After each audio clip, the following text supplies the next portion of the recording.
If there's been all this suppression that previous Democrats speakers have talked about, I'm sure it isn't working very well, because we have record turnout, which is, as we've said now multiple times, the ranking member said it, I think all the Republicans, is a good thing. So of course that hasn't happened. It's a disgrace. I also find it curiouser and curiouser that, Mr. Jordan, you would use 2020 data on election participation when you won't even acknowledge the outcome of the same election. I've acknowledged the outcome of the election. Have you? Did Joe Biden win this election? There was no fraud? You're prepared to say that? He's president of the United States. No, that's not what I asked you. Did he win the election? You said he's the president of the United States. That's only because we were here while the Capitol was being besieged by thousands of people intent on overturning it, and stuck around to be able to confirm the results of the Electoral College. That's why you acknowledge the president. All I've said is we should look into concerns that lots of voters have. I've never said that he didn't win. He's the president of the United States. But I said we should look into the concerns. I think that's just common sense. Well, looking at concerns is fine. It's just the problem is after I don't know how many court cases we asked for an investigation. You guys. Right off the bat, Jim Jordan says, all I've said is we should look into concerns lots of voters have. That's Jim Jordan's position, which I gotta admit is one way to remember things, even if it doesn't have any basis in reality. Because while Jim Jordan may be content to try and rewrite history to make it seem like his only involvement in the big lie was pretending that he was simply inquiring about some concerns, the evidence paints a much, much different story. Democrats want to change the rules, and you could also add one other thing in there. Democrats want to win this election after the election. This is the first time in American history where you have a party systematically set out to win an election after the election. And that's what they're doing, and it has to be stopped. You could just see what Democrats are planning on doing, Sean. And right now, you got, I mean, think about this, Sean. If you said before the election, we're going to keep the Senate, Republicans are going to gain 10, 12 seats in the House, President Trump's going to get 9 million more votes than he got 4 years ago, but he's not going to win. That's why 72 million Americans instinctively know something's not right here. They knew President Trump was going to win on election night, but they wanted to keep looking for and finding and counting ballots until they got over the top. And that's what we've seen play out. We had 4 years of the phony Russia hoax investigation. What's wrong with 4 weeks of investigating this election with all the irregularities in all these key swing states? Something isn't right here. And again, of that 74 million people who voted for the president, 70-some% of those individuals think the election was rigged. This is why we got to get to the bottom of what happened, because that number, 70-some% of 74 million, is 50-some million people, 1/3 of the electorate, Grant.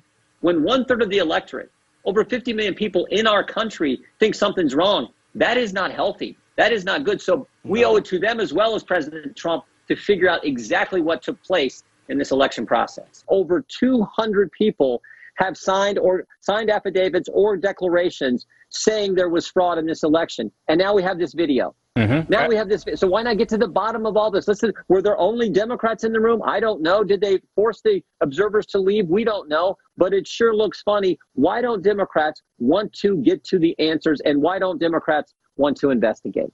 It was Justice Ginsburg, late Justice Ruth Bader Ginsburg, who said January 6th is the ultimate date of significance. So that's because they understood, the founders understood, this is the time where the legislature has the ultimate say, and we need to have that debate and say on Congressman, thanks so much. Over 200 affidavits and declarations of wrongdoing, but no investigation in the Congress.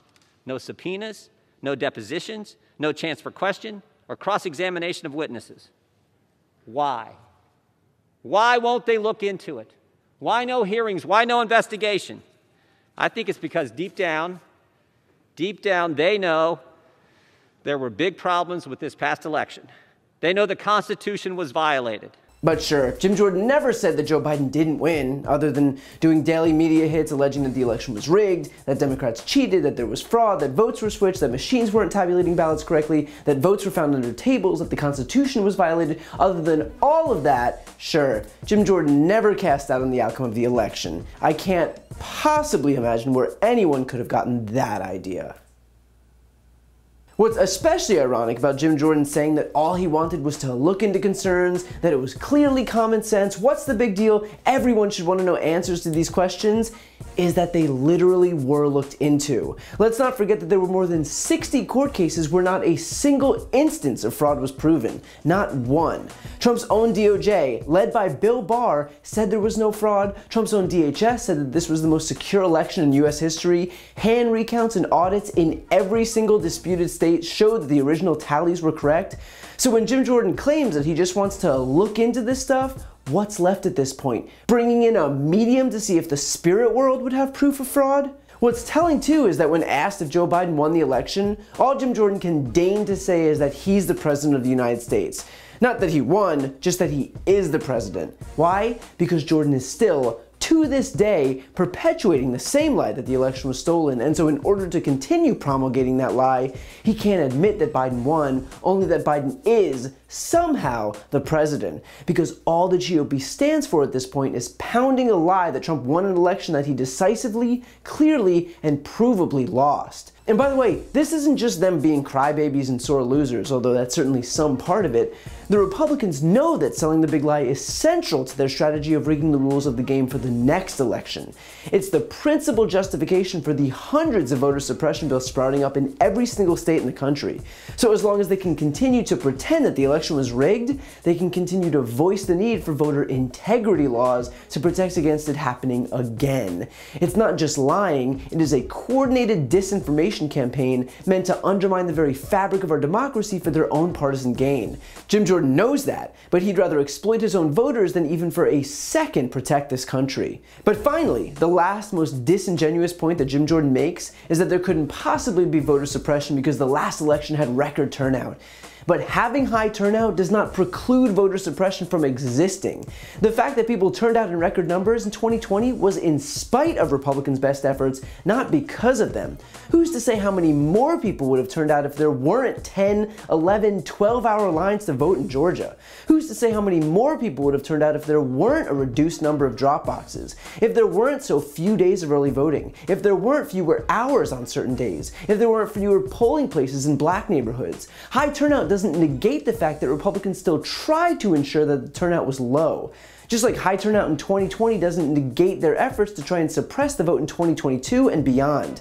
When people show up and cast their ballots, they're doing so against the GOP's best efforts to ensure that they don't.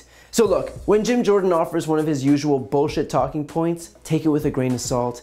Because whether he's trying to rewrite history and pretend that he was merely an innocent bystander reacting to legitimate concerns from his constituents and not one of the principal architects of Trump's big lie, spreading disinformation on a nightly basis to poison the minds of his supporters who he then pointed to justify his own crusade, or that there couldn't possibly have been voter suppression given the high turnout that only moments later he would go on to pretend never existed, the simple fact is that Jim Jordan is nothing more than a low-rent con artist whose only goal is to manipulate anyone misguided enough to listen to him. If you enjoyed that video and you're looking for a deeper dive, check out my podcast, No Lie with Brian Tyler Cohen. It's a no BS look at the top stories of the week, along with interviews with the top names in politics, like Vice President Kamala Harris, Jen Psaki, Elizabeth Warren, Nancy Pelosi, Chuck Schumer, Katie Porter, Pete Buttigieg, and more. Again, that's No Lie with Brian Tyler Cohen, available anywhere you listen to podcasts. Also, if you want to see more videos like this one, click the subscribe link right here on this screen to join the more than 1 million people who've already subscribed to my channel. And finally, to donate to my Don't Be a Mitch fund, where I'm raising money for a whole raft of different voter outreach and voter registration groups in the closest states ahead of midterms in 2022, including Georgia, Pennsylvania, Wisconsin, North Carolina, and Texas. You can find that link on this screen as well. Thanks for watching.